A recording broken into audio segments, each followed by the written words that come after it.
Shalom à l'épouse de Christ, un petit mot de prière. Dieu bien-aimé, créateur du ciel et de la terre, nous te dit merci pour ce nouveau jour et ce nouveau service. Bénis tous ceux qui sont à l'écoute. Une pensée spéciale pour le frère Fabrice, qui est en train de véhiculer l'image dans le monde entier. Que tu puisses être avec lui. Pour ça, chaque famille confinée. Pour son Père éternel, à tout ton peuple. Souviens-toi d'Israël, ta nation. Nous recommandons entre ta main, dans le nom de Jésus-Christ. Amen. Que Dieu bénisse tous. Merci à Dieu qui nous a accordé le souffle de vie et la force. Et merci à tous ceux qui sont branchés autour de cette séance que nous avons intitulée La parole parlée qui produit la semence originelle. Nous allons parler de la foi en ce nouveau jour. La Bible dit dans Hébreux chapitre 11, à partir du verset 1er, or la foi est une ferme assurance des choses qu'on espère, une démonstration de celles qu'on ne voit pas. Point. Et fin de citation. La foi est une ferme assurance des choses qu'on espère. Nous sommes des chrétiens. Nous espérons à un avenir meilleur. Nous espérons à une vie meilleure. Nous espérons à une condition meilleure. Nous sommes jeunes, tous les jeunes qui m'écoutent. Vous voulez vous marier. Vous voulez faire du sérieux dans votre vie. Vous voulez devenir responsable. Vous voulez que les gens puissent vous respecter. Les élèves, les étudiants, ainsi que ceux qui ont fini leur études et qui cherchent le travail. Tout le monde veut ce qui est bien. Mais les gens oublient ce qui est essentiel. Ce qui est essentiel, c'est la foi. Il faut avoir la foi. C'est pour ça que la Bible nous donne la définition de la foi. Or, la foi est une ferme assurance des choses qu'on espère. Si tu espères à une vie meilleure et tu as la foi dans cette vie meilleure, Dieu va t'accorder cela. La foi est une démonstration de celles qu'on ne voit pas, des choses qu'on ne voit pas. Si nous voyons déjà la chose, ce n'est plus la foi, ça c'est la science. Le monde où vit Dieu, c'est un monde de la foi. La Bible confirme ça en disant que la terre était informe, la terre était vide, il y avait l'obscurité sur la terre. Mais Dieu a prononcé la parole. Il a dit que la lumière soit. Il n'y avait personne pour dire Amen. Il n'y avait personne pour croire à ça. Mais Dieu lui-même a cru dans sa parole. Et la Bible dit, et la lumière fut. Dieu lui-même avait la foi dans ce qu'il avait prononcé. Pourquoi il y a beaucoup d'échecs au milieu de nous? Pourquoi il y a beaucoup de problèmes au milieu de nous? Pourquoi les petits démons de l'enfer continuent à résister devant nous? C'est parce que nous n'avons pas la foi. Si nous avons la foi, cette ferme assurance, cette assurance bénie, tous les petits démons de l'enfer vont disparaître devant nous.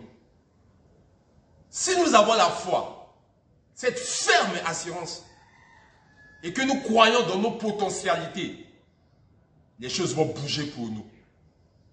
J'aimerais exhorter quelqu'un en ce jour à avoir la foi. Pas avoir foi dans un homme, pas avoir foi dans une femme, pas avoir foi dans quelqu'un qui est bien placé, mais avoir foi en Dieu. Avoir foi en soi-même et avoir foi en Dieu. Cette ferme assurance, cette assurance bénie, cette démonstration des choses qu'on ne voit pas, mais on croit qu'on va l'avoir. Nous avançons que par la foi. Tout ce que nous avons, c'est par la foi. Et nous espérons dans un avenir meilleur. Et Dieu qui est au ciel, qui connaît ce qui est caché au plus profond de notre cœur, il nous donne au moment opportun ce que nous voulons. La Bible déclare, pour l'avoir possédé, pour posséder la foi, les anciens ont obtenu un témoignage favorable. Si nous avons un témoignage défavorable, ça va être très compliqué. Il faudrait qu'on puisse avoir un témoignage favorable. Dieu ne peut pas nous tenter au-delà de nos efforts. Dieu savait que Job avait une capacité de résistance. C'est à cause de ça que Dieu a testé Job par rapport à sa capacité. Dieu savait que Abraham avait une grande capacité de résistance.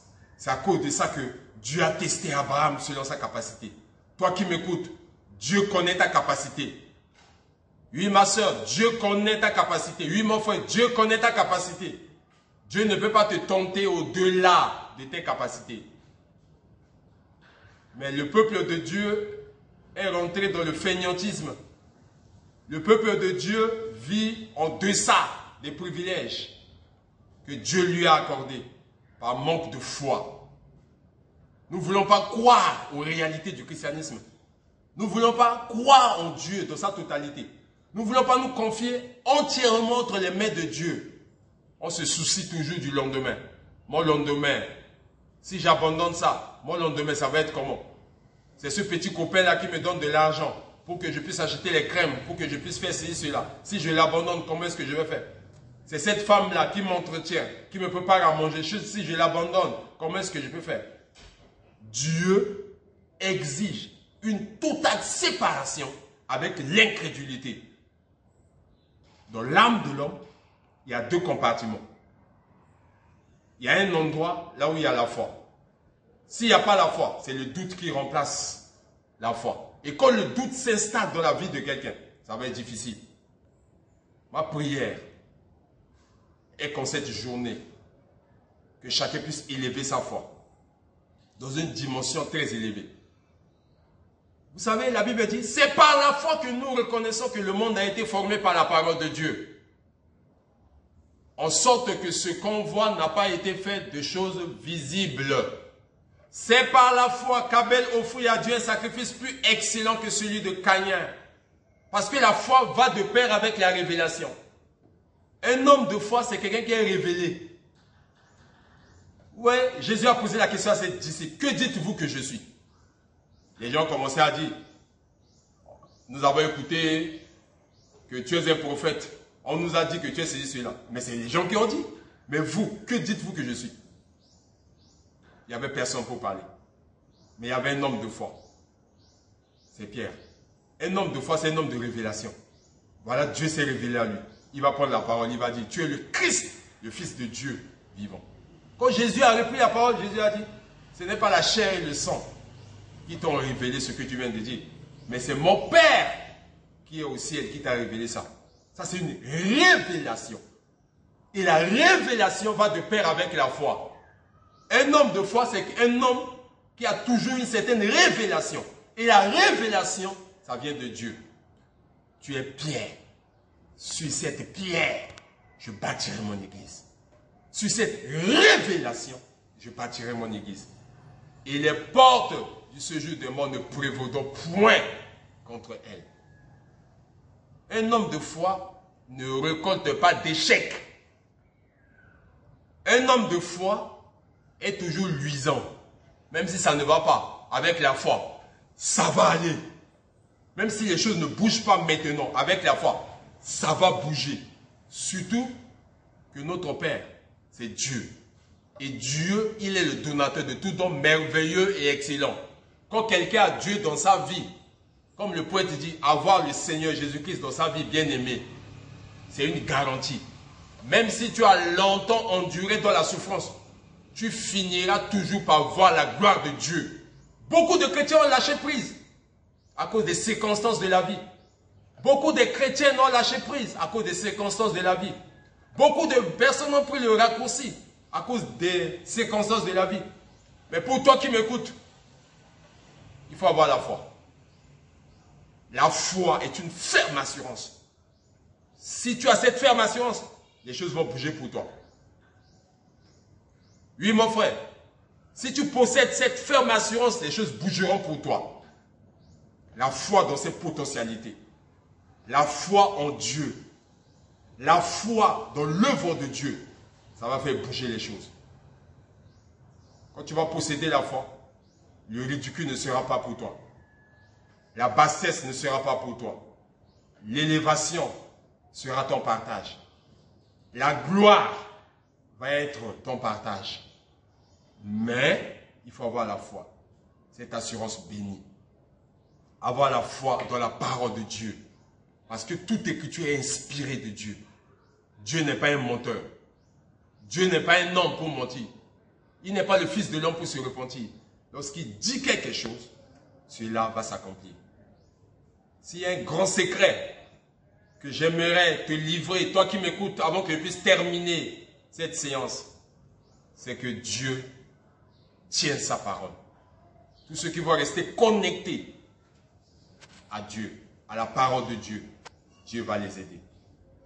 Dieu habite dans un monde. Ce monde-là, c'est le monde de la foi. Le monde de la foi, c'est le monde de la fin de l'histoire. Aujourd'hui, tu marches à pied. Mais demain, tu ne marcheras plus à pied. Aujourd'hui, tu es malade.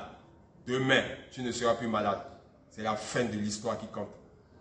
Dieu, quand il est en toi, tu ne verras pas les circonstances, mais tu vas voir la fin, la finalité.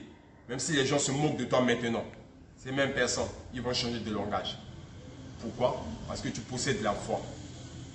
En ce temps de confinement, que chacun puisse posséder la foi. C'est vrai, on peut se laver les mains 10 fois, 15 fois. C'est vrai, on peut prendre de l'alcool pour se mettre sur les mains. Ce sont des mesures de précaution. Mais il y a quelque chose qui dépasse toutes ces choses. C'est la foi. Je crois que Dieu va te protéger. Même si toi tu ne crois pas, je crois à ta place. Les véritables fils et filles de Dieu ils vont être sous la protection de Dieu. Que Dieu vous bénisse. Et que chacun élève sa foi. Afin que ta foi puisse toucher ce que tu n'arrivais pas à toucher. Et que le désir de ton cœur se réalise.